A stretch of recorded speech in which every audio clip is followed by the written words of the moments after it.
early life and the clues from the canonic genetic code. This one was very interesting, although difficult to understand because of the complexity of the physics behind it. It explored the origin of early life and how it wasn't an accident, and how if rebooted, we would have the same outcome.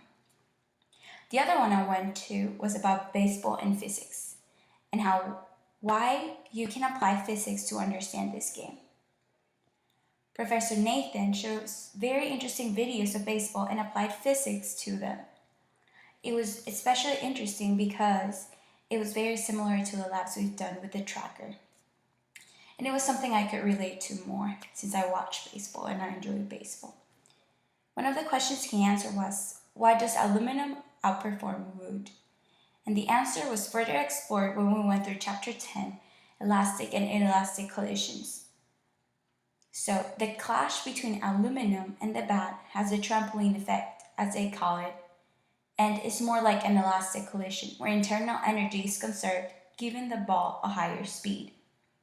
In contrast with the wooden bat, where it acts more as an inelastic collision, where the ball compresses to nearly half its original diameter and loses like 75% of its initial energy to internal friction forces during this compression. Also, the aluminum bat is lighter and allows for a faster swing. It was really cool being able to apply physics, and the physics we had already learned to his lesson.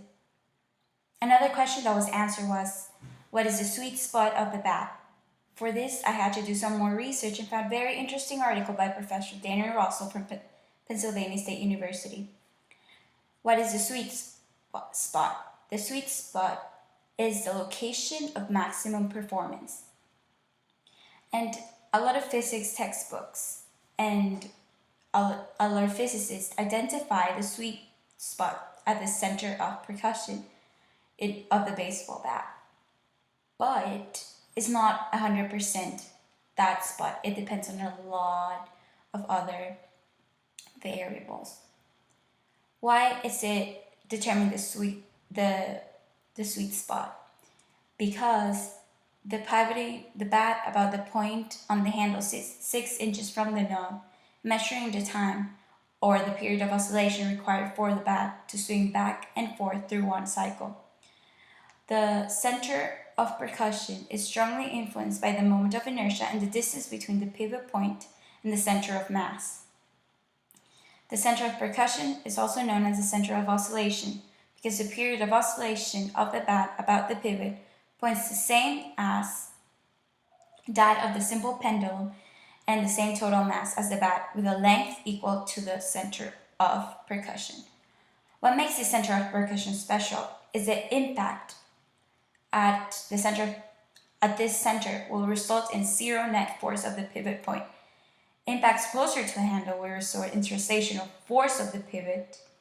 An impact closer to the barrel end will result an attempt to make the bat rotate about its center of mass, causing a force in the opposite direction at the pivot. However, for impacts at the center of percussion, these two opposite forces are balanced, resulting in a zero net force. It's what we're studying in chapter 11, translational momentum, rotational momentum, and the different forces. So it's very interesting to apply this to everything. So I really, really, really enjoyed this lecture. Thanks for listening.